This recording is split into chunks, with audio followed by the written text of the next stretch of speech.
Mesdames, Messieurs, bonsoir. Les villes de Limbe et de Buea ont été choisies pour abriter les matchs comptant pour la 33e édition de la CAN Total Énergie 2021. C'était la poule F.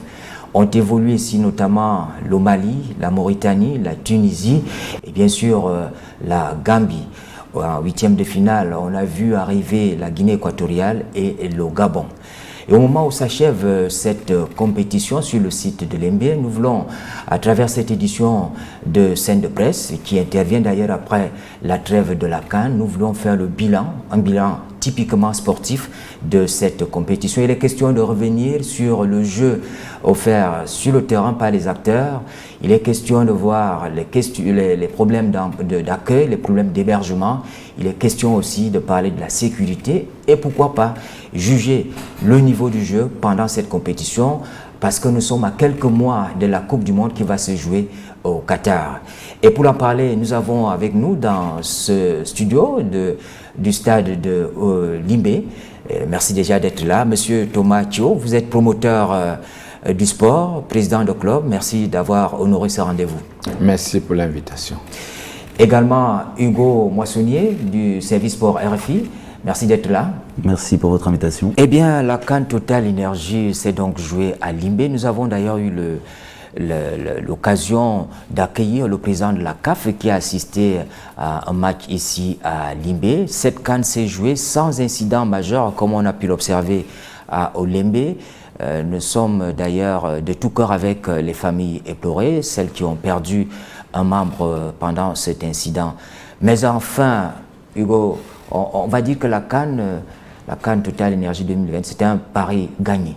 Effectivement, vu de loin, vu de Paris, vu de France, où je suis, où j'étais pour préparer la CAN, Limbe, c'était le site qui suscitait le plus d'interrogations, pour ne pas dire d'inquiétude, par rapport évidemment aux événements politiques, par rapport à la manière dont la région a pu être meurtrie par ce qu'on appelle, il me semble, au Cameroun, la crise anglophone.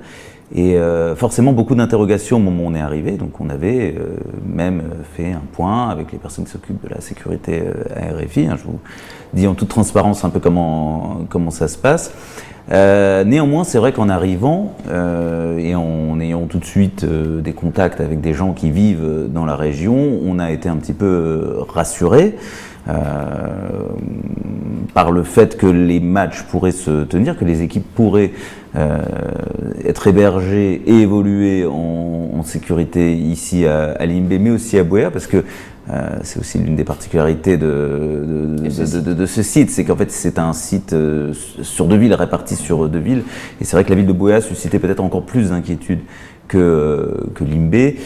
Et justement, il y a eu des équipes qui étaient logées là-bas avec des entraînements. Exactement, Gambie et Mali notamment ont débuté leur CAN à Buea, et c'est d'ailleurs le premier site sur lequel je me suis rendu. C'est-à-dire qu'une fois arrivé à Limbe, je suis tout de suite allé voir les entraînements des équipes à Buea. Quand on a parlé aux équipes, personnes qui se chargeaient de la sécurité des équipes semblaient quand même assurer très vite que les joueurs n'allaient pas être perturbés par les événements, même si on avait vu assez vite un entraînement de la Gambie avec un grand dispositif sécuritaire autour, un hélicoptère qui survole le terrain d'entraînement. Le sélectionneur de la Gambie n'était pas très content parce que ça crée une ambiance autour de l'entraînement, alors qu'un entraînement c'est quelque chose d'important et c'est peut-être quelque chose qu'il souhaitait être le plus tranquille, en tout cas en termes de contexte pour les joueurs. Néanmoins, il me semble que tout s'est quand même bien déroulé en termes de sécurité. Il me semble que personne n'a eu en tête ces problèmes sécuritaires, en tout cas du point de vue des acteurs, au moment des matchs, au moment des entraînements, au moment de se préparer. Et pareil pour les médias, finalement, on a vu les stigmates, on a parlé aux gens, on a vu les maisons abandonnées avec des impacts de balles dessus. On sait, les gens nous parlent de ce qui s'est passé ici, on ne peut pas le nier, on sent un certain traumatisme, mais nous avons pu travailler dans de bonnes conditions grâce à un dispositif militaire effectivement très impressionnant, que ce soit à bord du stade, le long de la route qui mène à Buea, le long de la route qui mène de Douala à Limbe, effectivement devant les stades d'entraînement aussi une forte présence militaire, donc il y avait quand même un contexte qui quelque part nous assurait que la sécurité serait au rendez-vous. Monsieur Thio, c'est un pari tenu. On attendait cette compétition. Vous qui habitez Limbé, vous vous dites quand elle s'achève, c'est un ouf de soulagement. Je vous assure que pour nous, ça a été un défi de la population de Limbé, parce que nous n'avions pas eu l'opportunité de jouer ce genre de compétition, de voir autant de monde dans notre ville. Mais quand nous avons constaté que les équipes devaient jouer ici, et parlant de la sécurité dans la ville, nous nous sommes dit, même ces gens qui pensent qu'ils sont contre la sécurité, ils sont contre le fait que la CAN ait eu lieu à Limbé, je vous assure que c'est des gens qui adorent le football. Je vous dis que des gens, même dans les brousses, avaient de leur télé pour essayer de voir comment le Cameroun jouait. Et pour vous dire quelque chose, il m'a été rapporté que quand le Cameroun a marqué un but, il y en a qui se sont mis à danser dans la brousse. Vous comprenez qu'en réalité, ce n'est pas un problème qui pouvait empêcher le déroulement du football dans notre belle cité de Limbé. Oui. Il y a eu un petit climat d'inquiétude. On ne peut pas tout à fait dire qu'au tout début de la compétition, les questions sécuritaires aient été complètement enlevées. Mais force est de constater que, d'un point de vue sportif, les matchs se sont déroulés dans de bonnes conditions. J'ajoute, puisque vous parlez de l'ambiance autour des matchs du Cameroun, je suis allé au moment, je crois que c'était avant la 3e journée du premier tour à Limbé. Je suis allé du côté de Tiko, donc une ville qui se situe non loin de Pas très loin de d'ici, il y Limbé. avait d'ailleurs un fan club. Exactement, dans le village Cannes de Tiko.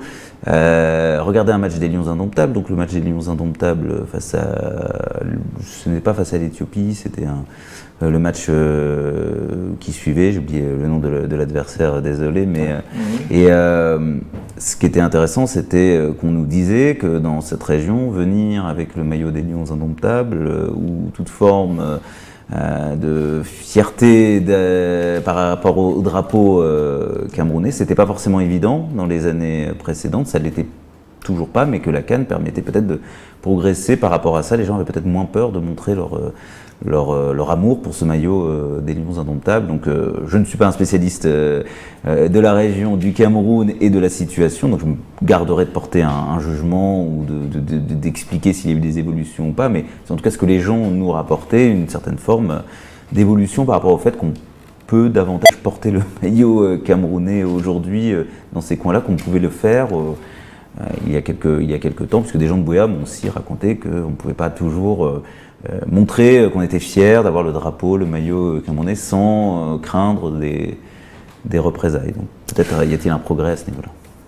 On va dire que la compétition s'est déroulée à Limbé sans incident majeur, mais du point de vue de l'infrastructure sportive, ça aussi a eu un grand débat autour des infrastructures sportives au Cameroun. Finalement, Limbé, il n'y a pas eu de problème, il n'y a pas eu de problème de pelouse comme à Japoma.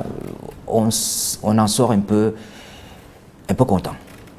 Oui, c'est vrai, il y a de quoi en sortir vraiment content, parce que je vous dis, je suis cette ville, je suis né dans cette ville, et nous avons connu des stades avant la construction des stades prévus pour l'événement.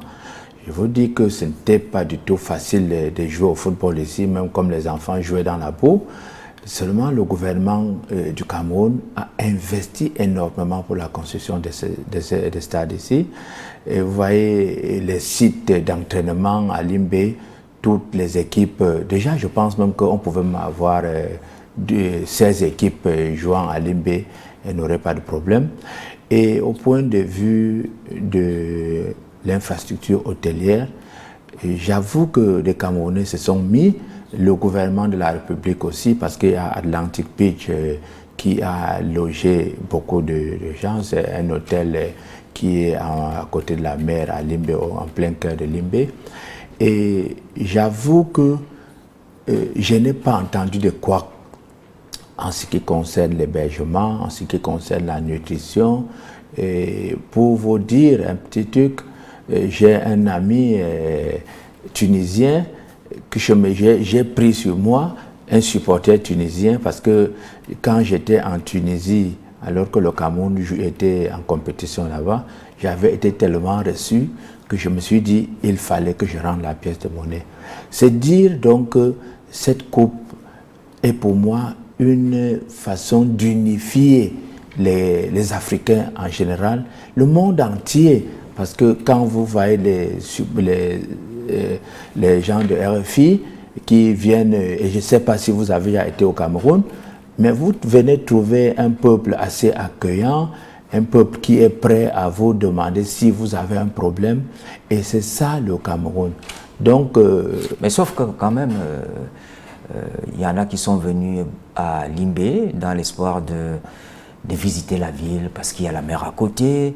Il y en a qui se plaignaient qu'ils ne pouvaient pas le faire parce que des problèmes de sécurité. Vous n'avez pas rencontré ce type de problème? Alors moi je suis là pour le travail, donc vous savez, j'ai pas trop le temps d'aller à la plage. Non, alors déjà oui, première chose que j'ai vue et qui m'a été confirmée ensuite quand on m'a dit, il me semble qu'il y a marqué Limbé Town of Friendship, la ville de l'amitié. C'est l'une des premières choses qu'on m'ait expliqué. Donc il y a vraiment eu, et d'ailleurs quand je parlais de la crise anglophone avec des habitants, ils mettaient en avant cette idée que non, eux, en tout cas pour la plupart des gens, l'idée c'est le vivre ensemble qui compte ici à Limbé. Donc l'accueil des Camerounais, j'avais pu le vérifier également dans d'autres villes, les plus grandes, Yaoundé et Douala. L'année dernière à l'occasion du Chan, donc je confirme qu'à Limbé c'est tout aussi hospitalier. Vous parliez d'un supporter tunisien, j'en ai rencontré un également qui vivait dans mon hôtel et qui nous a confié au micro de RFI qu'il était marié avec son épouse, il avait épousé sa femme il y a quelques mois à peine et que c'était quelque part sa lune de miel à Limbé de venir suivre les Aigles de Carthage dans cette canne, qui était ravi de découvrir cette région, il aimait les gens, il aimait l'endroit, c'était beau, donc c'est effectivement, je pense, un bon point. L'accueil était bon ici à Limbé, et oui, je crois que vous pouvez être fier de ça. Vous parliez, j'imagine que je peux développer là-dessus, des infrastructures sportives. Vous m'arrêtez si je me trompe, mais il me semble que donc la CAN 2016 avait été en partie accueillie à Limbé, la CAN féminine de 2016, ainsi que le Chan l'année dernière. Donc c'est une ville qui, je crois, avait été toujours mise en avant dans le cadre de l'accueil des grandes compétitions de football par le gouvernement camerounais. Et je comprends pourquoi, quand on est dans le stade, ce stade il est très bien. Alors déjà, il est situé dans un panorama. Quand vous êtes en haut de la tribune de presse, c'est incroyable. Vous avez l'océan Atlantique tout à côté, et la montagne. Vous êtes entre la montagne et l'océan. Vous avez voilà, la profondeur de l'océan, la hauteur de la montagne. Donc c'est absolument fantastique. Il est comme devrait l'être, je pense, en termes de dimension, beaucoup de stades de la CAN, et pas que de la CAN d'ailleurs, on pourrait dire ça aussi pour le championnat d'Europe. C'est-à-dire, il est à taille humaine, 20 000 places environ, c'est ça, je crois que c'est bien. Alors, il n'y a pas toujours eu du public, au début ça a été un petit peu, mais quand il s'est rempli, et notamment quand il y a des voisins qui viennent jouer, Guinée équatoriale, Gabon, c'est fantastique. C'est fantastique, c'est à taille humaine, et il y a vraiment ce côté chaleureux. Et puis je le trouve, pour travailler, d'un point de vue des journalistes, je le trouve très très bien. Sauf qu'il faut quand même reconnaître que le public n'était pas très nombreux au premier match, le match Mali-Tunisie. Qu'est-ce qui s'est passé? Vous qui êtes dans le milieu du sport, vous n'avez pas mobilisé suffisamment vos troupes? C'est vrai que le premier jour, ça avait été difficile. Et pour vous dire vrai, j'ai pris mon vaccin la veille de ce match, parce que je ne pouvais pas manquer le match. Vous savez, il y a eu beaucoup de choses derrière le vaccin, ça a donné ceci, beaucoup de... on dit. Seulement, le premier jour, on a d'abord dit qu'il fallait faire il fallait se vacciner, ou bien il fallait faire des tests PCR. Et vous savez bien, les Camerounais, ils ont eu peur parce que les gens avaient raconté dans les réseaux sociaux que c'était une forme de maladie qu'on mettait dans l'organisme humain. Et c'est justement cela qui nous a réveillé notre conscience. À la deuxième journée, on a essayé de mobiliser un peu plus de militants, parce que je suis en même temps président de cette sous-section du RDPC dans la ville, le parti au pouvoir. Nous avons essayé donc de rassembler la population et leur parler en même temps qu'un leader de famille ici, pour leur dire: Nous n'avons pas... Mais justement, c'est le reproche qu'on vous fait, c'est-à-dire que vous avez attendu le début de la Effectivement, compétition pour le faire. dit... Il a fallu que le gouverneur tienne une réunion avec les autorités traditionnelles pour que les politiques que vous êtes, vous puissiez vous mobiliser aussi. Je vous ai dit que déjà le gouverneur, c'est un enfant de la région, de la ville de Limbe, pour avoir même été préfet ici. Je vous dis, chaque fois que Limbe est concerné, il s'y met entièrement. Et je vais profiter déjà pour lui dire félicitations pour tout ce qu'il fait pour cette ville. Et la population de Limbe avait eu peur au départ.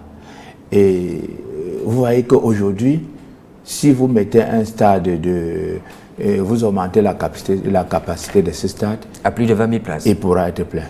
Je vous rassure, il pourra être plein.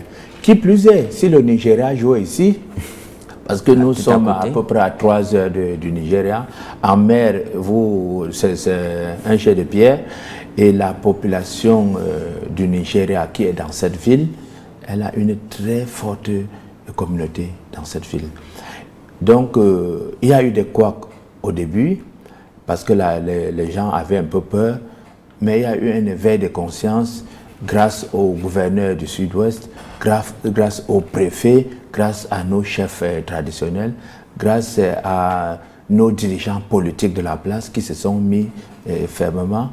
Et vous voyez qu'aujourd'hui, quand il y a un match à Limbe, on est là et vous allez voir que vous voyez que le stade est archi plein. Je vais vous inviter à regarder l'opinion des populations du Sud-Ouest que nous avons approchées par rapport à l'organisation de cette compétition.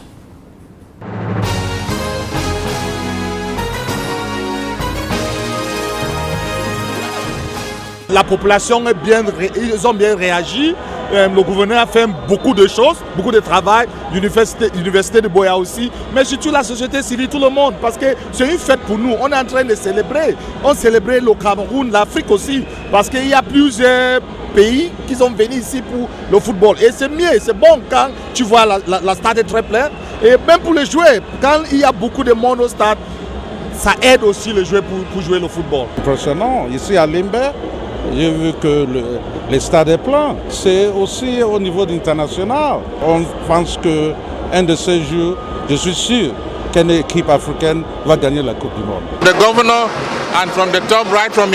Les plus hautes autorités à Yaoundé et le gouverneur nous ont demandé de mobiliser nos populations. Nous l'avons fait. Regardez le stade. C'est pourquoi vous avez les gens de Boya, de Chiko et de Muyuka ici.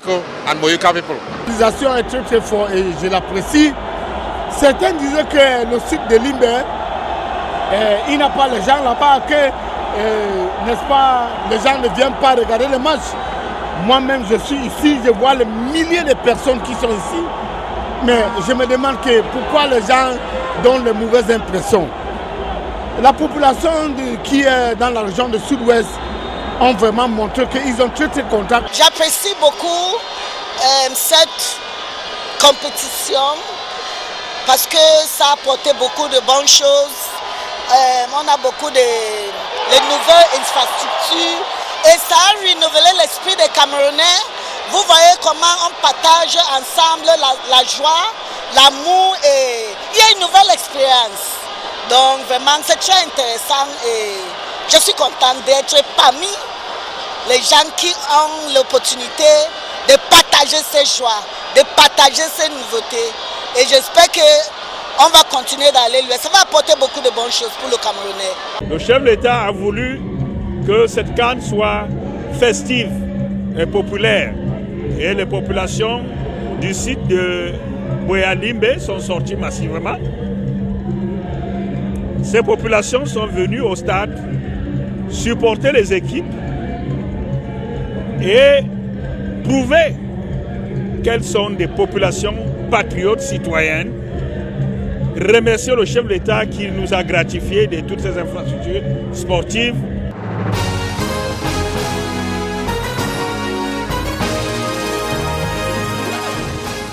L'effet du public au stade, Hugo, on l'a observé à la deuxième journée, c'était fantastique, c'était formidable, ça a apporté de la couleur au déroulement de la compétition. Ça nous a manqué un peu au début. Oui, d'autant que c'était l'une des promesses entrevues lors du CHAN il y a un an. C'est vrai qu'on attendait beaucoup de l'engouement autour de cette CAN camerounaise. Tout le monde nous promettait, et c'était pas une promesse en l'air, c'était facile à vérifier, même sans venir au Cameroun, on peut le savoir, que le Cameroun était un pays de football ou fou de foot. Et c'est vrai que on s'est dit au début, le protocole sanitaire très strict, quelque part qui semblait aussi découler d'une certaine pression des clubs européens par rapport à la CAN, avait peut-être été un frein à l'arrivée en masse des spectateurs dans les stades. Je ne suis pas un spécialiste de la politique camerounaise ou de la politique de la région sud-ouest ou de la politique de la ville de Limbé, mais il me semble qu'il y a eu aussi des aménagements qui ont été pris par rapport à ce protocole sanitaire. Et très vite, on a mesuré que l'engouement pour le foot, l'amour pour le football était important et pouvait effectivement tout de suite créer une très belle ambiance ici. Et je pense que c'est pas qu'ici, c'est dans tout le Cameroun, mais vous êtes mieux placé que moi pour le savoir. Il me semble qu'on est dans une région, et je parlais du fait qu'elle a accueilli d'autres événements footballistiques et sportifs. On est dans une région qui a priori a une histoire avec le sport, et puis je pense qu'on a eu aussi, on a profité ici de la proximité, vous en parliez, Nigeria, mais bon, la Guinée équatoriale, moi on m'a dit que de ma chambre d'hôtel, si le ciel était dégagé, mais il n'a pas toujours été dégagé ces derniers temps, bon, je pouvais voir Malabo, bon, bah forcément quand la Guinée équatoriale joue, ça se ressent, quand le Gabon joue ici, ça se ressent. Il me semble aussi, pour revenir aux infrastructures, bon, il n'y a pas des hôtels à perte de vue à Limbé, mais parce que c'est pas une très grande ville, mais il me semble qu'au niveau de l'hébergement, la proximité avec Douala a été un plus, puisqu'elle a permis à des supporters de venir de Douala, je pense aux Maliens. Forte délégation de Malais qui venait en charter. Voilà, donc la situation géographique de Limbé a permis également, par rapport aux équipes qui jouaient ici, d'avoir une belle ambiance. Et je voudrais rendre hommage aussi, parce qu'il n'y a pas que le nombre qui compte, il n'y a pas que la quantité, il y a la qualité aussi. Je voudrais qu'on rende hommage, par exemple, aux supporters gambiens. Ils ne sont pas beaucoup, je pense qu'ils sont une centaine, ceux qui sont là et qui dansent pendant 90 minutes, mais eux aussi ils sont importants parce que parfois, au début ils étaient presque les seuls dans le stade, mais ils ont assuré aussi une ambiance. Alors je partage avec vous une opinion que j'ai écoutée, à savoir que cette CAN à Limbé permet de changer le regard sur le Covid au Cameroun, parce que les gens sont venus au stade. On craignait beaucoup les cas de contamination massive du Covid. Mais vous repartez en France, vous n'avez pas vu des gens mourir du Covid. Non, mais bon, je suis pas allé. Les médias le disent. Je suis pas allé. Moi, j'ai pas enquêté sur la situation du Covid. J'ai pas travaillé sur la situation du Covid à Limbé, donc je me garderai de conclusions ou d'études ou voilà. J'ai pas de faits à vous avancer, de chiffres à vous avancer, donc je reste. Si je puis dire, dans ma zone de confort. Il semble évident que pour l'instant le problème du Covid il soit réglé plutôt là où je suis, c'est-à-dire en Europe. C'est-à-dire que c'est là pour l'instant que la situation, c'est en partie là que la situation est dangereuse. Mais j'ai l'intuition qu'il ne faut pas forcément toujours calquer ce qui se passe en Europe, aux États-Unis, en Afrique. Il faut prendre en compte certaines.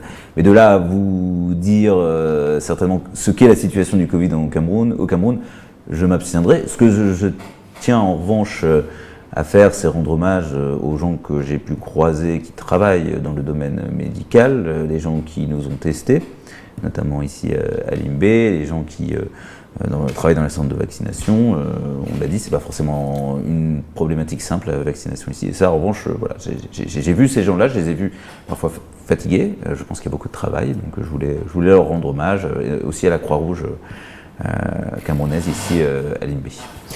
Monsieur Thio, à Limbé quand même, la CAN, ça a permis aussi de vacciner un grand nombre, peut-être d'amener aussi les gens à faire des tests, parce qu'avant, il y avait beaucoup d'inquiétudes aussi.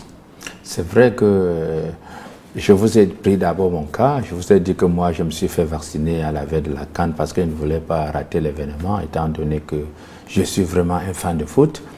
Mais j'ai trouvé qu'à l'hôpital, dans les hôpitaux, tous les points étaient saturés en ce moment. Chacun venait se faire vacciner.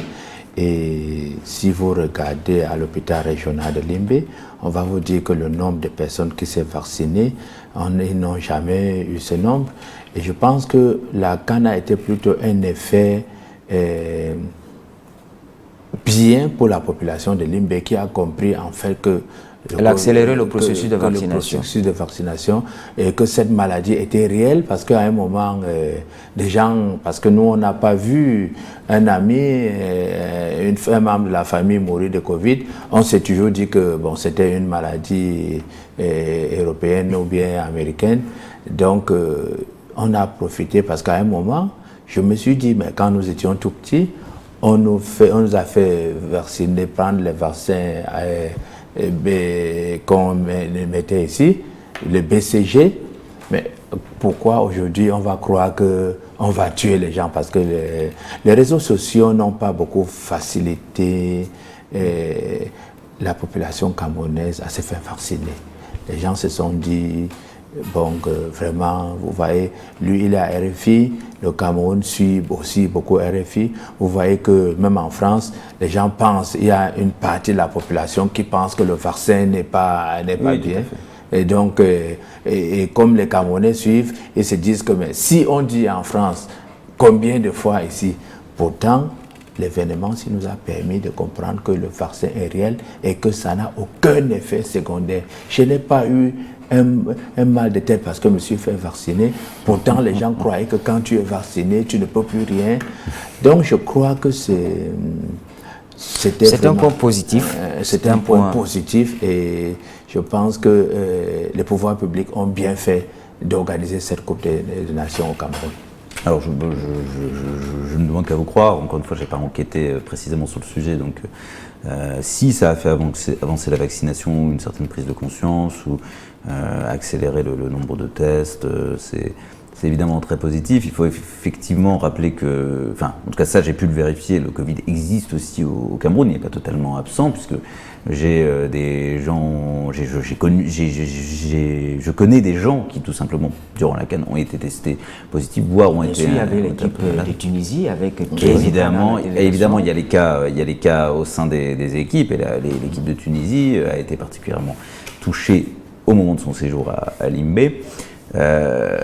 Simplement, peut-être pour un petit bémol, je sais que je suis quand même passé par un centre de vaccination du côté de Bouéa entre la première et la deuxième journée, en tout cas au milieu du premier tour, et vers 15h de l'après-midi, il n'avait toujours vu personne. Bon, je ne sais pas si vous me dites que la vaccination a été un succès, je n'ai pas de raison, je n'ai pas de chiffres à vous opposer, je n'ai pas de données à vous opposer, simplement on va dire un ressenti basé sur un témoignage un jour J. Il n'y avait pas forcément toujours du monde. Je voulais simplement partager cette remarque. Mais voilà, le Covid existe aussi au Cameroun. Maintenant, c'est vrai que peut-être il me semble clairement que le protocole de début qui exigeait vaccination plus test a été allégé par la suite. En tout cas, il était lourd. Il était peut-être lourd et peut-être un peu c'est peut-être ce qui explique inadapté aux réalités camerounaises. Et peut-être que ça explique en tout cas... l'absence du public le premier match. Oui, alors après, il me semble qu'il a été allégé par la suite, mais là encore, vous en savez plus que moi sur ce qui... Alors avant de sortir de ce point, je voudrais qu'on se prononce clairement. Est-ce que la CAN permet aujourd'hui de changer le regard, vous l'avez évoqué déjà Hugo, de changer le regard sur la crise sociopolitique dans la région du Nord-Ouest et du Sud-Ouest? Est-ce qu'aujourd'hui, on se fait une meilleure idée peut-être de ce qui se passe, peut-être des informations parfois pas totalement justes qui circulent? Je pense que la CAN a été vraiment un donné à penser au Cameroun, parce que certes, nous vivons dans une zone dite d'insécurité, une zone difficile quand même. Mais je veux vous dire que je suis un chef d'entreprise et que mes entreprises n'ont pas fermé porte. Malgré le fait que les chiffres d'affaires aient baissé, ça je ne peux pas le nier, mais le pouvoir public essaye de voir dans quelle mesure il peut résoudre ce problème définitivement, parce que je peux vous dire que c'est un problème qui a existé pendant longtemps. Pour avoir fait le lycée bilingue de Bouéa, ce n'est pas un problème qui date d'aujourd'hui, mais c'est un problème avec le football qui tend à avoir une solution. C'est vrai que RFI doit nous dire oui, il y a des agents de sécurité partout. Vous ne lui prêtez pas des intentions, Hugo, c'est le même avis que vous avez. Je vais simplement dire que c'est tout à fait normal parce que quand moi je suis allé, j'ai été dans plusieurs pays d'Afrique pour voir, même j'ai suivi le lion indomptable jusqu'au Brésil. Donc je vais dire que quand il y a des étrangers, on doit prendre des mesures de sécurité pour que ça n'arrive pas. Vous voyez ce qui s'est passé par exemple à Douala avec les journalistes algériens, c'est effectivement parce qu'ils sont sortis dans une zone qui n'était pas permise et dans tous les pays du monde. Je vais en France presque tous les jours, on ne va pas me dire que, vous ne pouvez pas me dire qu'en France il n'y a pas de zone où vous-même vous ne pouvez pas facilement vous aventurer d'y aller. La CAN à Limbé, ça change votre regard sur la crise sociopolitique dans le nord-ouest et le sud-ouest? Ça me donne envie d'approfondir le sujet qui, je pense, est complexe. Donc, de toute façon, je pense qu'il ne faut pas venir avec des préjugés et des idées fermes, définitives. J'imagine que la CAN sert effectivement à a probablement un intérêt politique pour le gouvernement. C'est un enjeu, probablement, d'avoir pu organiser cette CAN à Limbé dans des conditions de sécurité. Moi, je n'ai pas critiqué la présence des militaires, hein, je l'ai constaté. Elle est réelle, c'est ni une bonne ni une mauvaise nouvelle. Quelque part, forcément, ça crée l'idée que on ne va pas vous attaquer, entre guillemets, à partir du moment où il y a un fort contingent militaire autour de vous. Ça vous pousse aussi à vous dire que s'il y a autant de militaires, c'est qu'il y a peut-être un problème, entre guillemets, dans cet endroit. Mais je constate simplement, je ne donne pas forcément mon avis. Il y a quand même quelque chose, quand on parle aux gens, bon, on ne peut pas être ressortir totalement indemne ou indifférent plutôt d'une crise comme celle-ci. Et ça, on le sent quand on parle aux gens. Est-ce que la CAN aura été une parenthèse, entre guillemets, enchantée? Est-ce que ça va créer un effet durable? J'imagine que c'est complexe, ça demande d'étudier parfaitement la situation. Et ce serait un petit peu orgueilleux de ma part que de vous dire j'ai passé 3 semaines à Limbé, je sais tout ce qu'il y a à savoir sur la crise anglophone. Je souhaite évidemment que cette région vive le plus pacifiquement possible. Venons-en maintenant aux prestations des acteurs sur le terrain. Pendant la compétition, on a vu évoluer les équipes au stade Omnisport de Limbé à Nguémé. Et fatalement, ça a suscité en vous un commentaire, le football a évolué, c'était du beau spectacle comme on l'a souhaité, parce que, dites-vous bien, le président de la République, en insistant sur l'organisation de cette compétition au Cameroun, disait il faut offrir aux Africains une compétition meilleure que cela n'a été organisé ailleurs. Est-ce que, au regard des matchs, au regard de la prestation des équipes, il y avait du beau jeu? Il y avait du beau jeu, on peut toujours décider de ce qu'est ou ce que doit être le beau jeu. C'est vrai que moi j'ai un prisme européen dans le sens où, via les réseaux sociaux notamment, je suis en contact, entre guillemets, ou en lien, en cheville avec des gens qui portent un regard européen. Et l'Europe, c'est aussi la Champions League, c'est la Première Ligue, c'est les grands championnats, mais qui sont suivis aussi ici, hein, d'ailleurs. Donc parfois on a un peu l'impression que le beau jeu se résume à, vous savez, ce qu'on voit dans les grandes affiches de Ligue des Champions, dans les grandes affiches de Première Ligue. Je crois aussi que le football africain n'a pas forcément à singer et n'a pas forcément à ne pas être fier de ne pas être, si vous voulez, la Champions League ou la Première Ligue. Ce que je veux dire par là, c'est que la beauté de cette CAN aura été, je pense, c'est une phrase cliché, mais particulièrement vrai pour cette CAN, qu'il n'y a pas de petites équipes, et ça c'est très très intéressant, je trouve. La révélation de la poule F. Et la poule F est quand même très bien placée pour le savoir, puisque c'était la poule qui hébergeait la Gambie.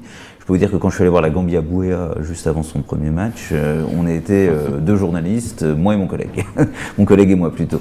Donc c'était pas exactement l'équipe sur laquelle les gens misaient. J'ai interrogé Moussa Barro ce jour-là, parce qu'il joue à Bologne, parce que c'est un bon joueur, on se demandait ce qu'il allait faire, et puis on s'aperçoit qu'il a fait très très bien à Limbé, probablement le meilleur joueur qui soit passé sur cette pelouse de Limbé. Ce que je veux dire par là, c'est que c'est le fait que les gros entre guillemets, eu du mal, que la Tunisie ait été battue par la Gambie, que le Mali ait été accroché par la Gambie, que... bon, alors on a aussi eu la Mauritanie, qui a malheureusement été un peu la plus mauvaise équipe du tournoi. La seule d'ailleurs, je pense, petite équipe qui a été vraiment décrochée. Mais le fait que ce soit quand même pris 4 buts face à la Tunisie. Face à la Tunisie, ici, d'ailleurs, l'un des matchs les plus prolifiques. Pour le reste, les matchs n'ont pas été prolifiques. Et de loin, on a beaucoup entendu, bah oui, c'est parce qu'il y a une faiblesse de niveau. Moi, je crois pas. Je crois qu'au contraire, plus c'est homogène, plus c'est bon pour le football africain. Ça veut dire que le football se développe partout, ça veut dire que vous avez des bons entraîneurs qui sont capables, malgré peut-être parfois des moyens limités, ou des fédérations, malgré des moyens limités, ou des gouvernements, malgré, pas forcément des moyens limités, mais au moins une démographie limitée, une taille de pays limitée, ou une histoire footballistique limitée, qui peuvent faire de belles choses. Et même la Mauritanie, qui n'a pas été excellente sur cette CAN, était, il y a encore quelques années, le bon élève, l'exemple même du petit pays qui part de rien et qui peut pas construit un beau football. Donc moi je pense qu'il y a une progression générale du football africain. Homme d'affaires, mais président de club quand même. Vous avez observé le jeu. Monsieur Thio, pour vous il était plaisant, il était beau à voir, il était beau à regarder. Pour moi, j'ai d'abord été content que l'Angers n'ait pas pris le pas sur le jeu.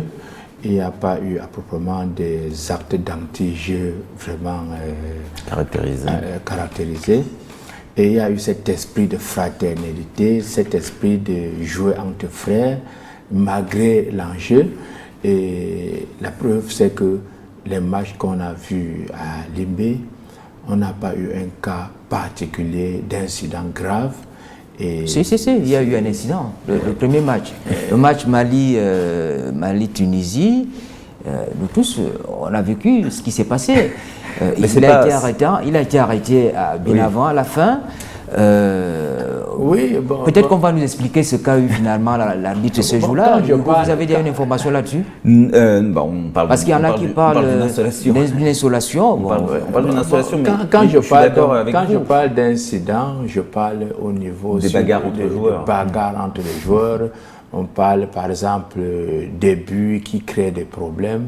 Certes, il y a un incident au niveau de l'arbitre que je pense que vous deviez nous informer plus parce que nous sommes un peu en arrière-plan. Peut-être la CAF, mieux la CAF. Mais dans l'ensemble, tout s'est joué dans la fraternité. Vous voyez, la Gambie, malgré ce qui s'est passé, elle a joué, mais elle n'a pas eu vraiment le problème de quelqu'un qui est totalement déçu. Vous comprenez? Mais moi je suis d'accord. Tunisie-Mali, qui a été quand même on a assisté à un imbroglio arbitral assez surprenant, donc on rappelle, mais ça fait le tour du monde. C'est-à-dire qu'on parlait de France et des gens qui, je pense, ne suivent pas la CAN autrement que par les résultats de loin. Ne me faites pas dire ce que j'ai pas dit, la CAN c'est évidemment très suivi en France, mais parfois des gens suivent ça d'un peu plus loin, mais ils ont entendu parler de cette histoire. Donc l'arbitre qui par 2 fois siffle la fin du match avant la fin du temps réglementaire, et la deuxième fois il en renvoie vraiment tout le monde au vestiaire, puis après les Maliens une demi-heure après on leur demande de revenir sur le terrain, les Tunisiens aussi, sauf que les Tunisiens ne reviennent pas, bon c'est un petit peu tragicomique, mais on peut imaginer qu'un imbroglio comme ça, dans certains contextes, peut aboutir à des déclarations incendiaires, à peut-être même des explications violentes entre certains acteurs. Là, ça n'a pas été le cas. Et même les Tunisiens n'ont pas polémiqué outre mesure, parce que, et là je reviens un petit peu sur le débat d'avant, aussi le Mali avait très bien joué ce jour-là. Le Mali avait fini par gagner 1-0, et le Mali avait été l'une des plus convaincantes équipes attendues de ce début de tournoi. Donc peut-être que c'est l'hospitalité légendaire du Cameroun qui a pu sauver les choses, parce que même l'attitude non pas de la Tunisie, de l'entraîneur gambien, après avoir quitté le site de Limbé, quand ils vont jouer à Bafoussam, il a dit des choses qui n'étaient pas... C'est un peu emporté, j'ai l'impression. On peut comprendre, mais c'était un peu excessif. Il y a eu une forme d'emphase. Mais ça n'a pas gêné beaucoup. Ce qui s'est passé, mais même comme après, il a essayé de demander pardon, mais je ne sais pas ce qui pouvait le pousser à faire des déclarations. Bon, vous êtes pris parfois un tournoi, vous changez de site, il y a la pression, les médias vous sollicitent, c'est quelqu'un qui a le verbe facile. On se laisse emporter. Bon, je pense que ça relève plus de l'anecdote. Et en plus, il avait la pression de son pays, malgré ses résultats. J'ai le sentiment que, globalement, cette CAN, en termes d'hébergement pour les équipes, d'infrastructures, ne pose pas de soucis majeurs. Je pense qu'il ne faut pas chercher des polémiques excessives par rapport à cela. Je crois aussi que... Non, moi je pense que le niveau de jeu, mais le football africain n'a pas, je pense, à s'excuser ou à se justifier sur son niveau de jeu. Et ça on en parlera, je crois, un peu plus tard. Ce qui compte effectivement après, c'est d'avoir les meilleurs résultats quand tout le monde vous regarde, pas seulement quand principalement l'Afrique vous regarde, ce qui est le cas de la CAN, même si c'est l'une des plus grandes compétitions de football, c'est pas regardé uniquement par les Africains. Voilà, c'est évidemment après la Coupe du Monde qui va servir de vitrine, mais je crois que le Cameroun n'a pas à rougir du niveau de jeu affiché pendant sa CAN, et le fait d'avoir des matchs accrochés, parce qu'il n'y a pas que le contenu du jeu, le fait d'avoir des matchs accrochés, c'est du spectacle. C'est du spectacle quand vous voyez des équipes favorites ne pas dominer outrageusement leur adversaire. Vous voyez les Comores, malgré toutes les mésaventures, tous les vents contraires, les Comores et les Lions, tenir tête au Cameroun, c'est prodigieux. Je ne dis pas ça contre les Camerounais. C'est clair. Mais la CAN, ça vous donne quand même des idées comme président de club, l'avenir du football au Cameroun, parce que ça aussi, ça devrait être une école. Hein. L'école, il faut vous le dire, le football a connu beaucoup de problèmes au Cameroun. Il y a eu un changement profond au sein de la Fédération camerounaise de football avec l'arrivée de Samuel Eto'o-Fils. On espère que les choses iront mieux. Maintenant, avec la CAN, est-ce qu'on peut davantage espérer que les choses vont changer? Ce que nous revient semble être très bien pour les clubs camerounais. Et je crois qu'après cette CAN, les Camerounais vont rentrer dans les stades, parce qu'il fut un temps qu'un match Canon-Union, Union-Tonnerre, ou bien vice-versa, le stade était acheté. Canon-Dynamo, Union, le stade était toujours plein. Mais depuis un certain temps, et je pense que c'est aussi dû au fait que les Camerounais regardent beaucoup de matchs de championnat français. Vous imaginez qu'il y a un PSG Marseille, le Cameroun vous dit qu'il y a un match Canon contre Union.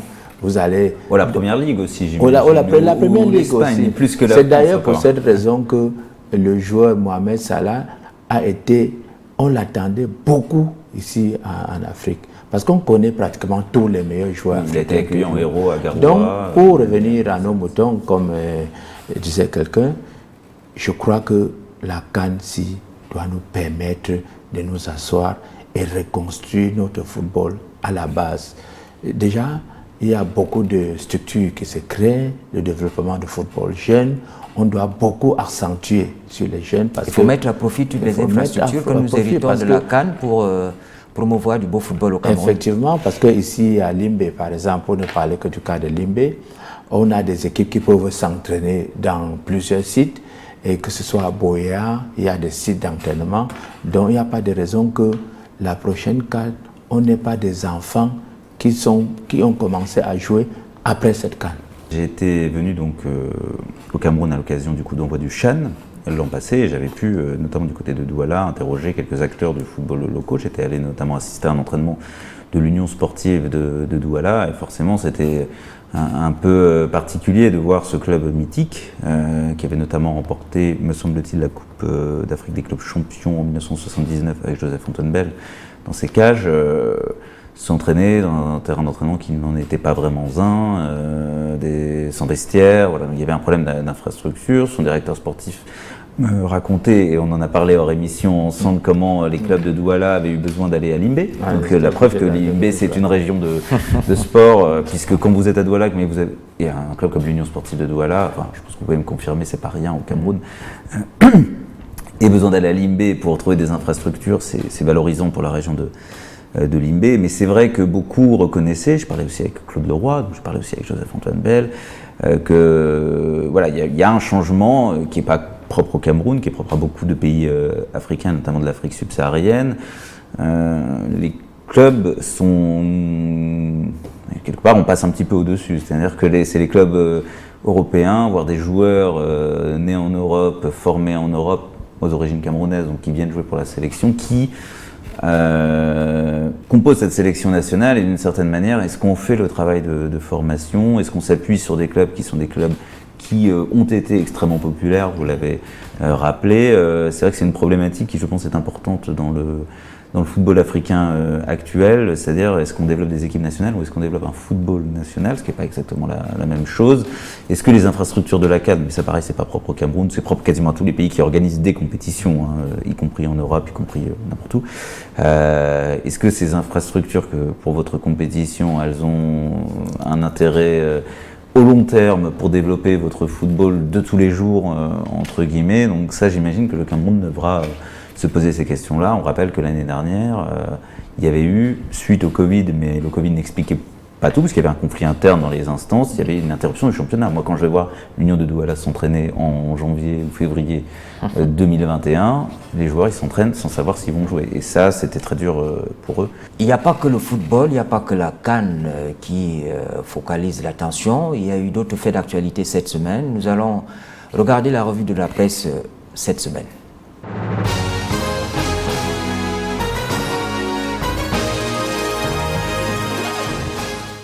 Les signes de la vie chère à la une du journal Le Jour du 14 février. Le prix du pain a augmenté, constate le quotidien bleu, en précisant que le sac de riz de 50 kg est passé de 16 800 à 23 000 francs CFA. Les meuniers regrettent une absence des mesures du gouvernement pour maintenir les prix, même si d'après l'info à chaud, ces derniers roulent les consommateurs dans la farine, car aucun réajustement à cette hausse n'a été homologué par le ministère du Commerce. Dans Eco Matin, on apprend que c'est désormais à 150 francs CFA que se vend une baguette de pain de 200 grammes, soit une marge évolutive de 25 francs CFA. Pour le journal Anecdote, c'est décidément le spectre de la faim qui plane. Le journal affirme qu'en dehors du pain, d'autres denrées alimentaires connaissent une envolée spectaculaire des prix, le cas du poulet, de l'huile raffinée ou encore du poisson. Mutation fait le même constat et signale notamment une pénurie du maquereau. Dans Cameroun Tribune, une proposition fort pertinente et si on se passait de la farine de blé au moment où les cours de ce produit ne cessent de grimper sur le marché international. Comme alternative, le quotidien bilingue national cite notamment du pain à base de manioc, du pain à base de patates ou encore du pain à base de bananes plantain. La voix du consommateur suggère également ces pistes de solutions au ministère en charge du commerce et à celui en charge de l'agriculture. La revue de presse était sur la scène.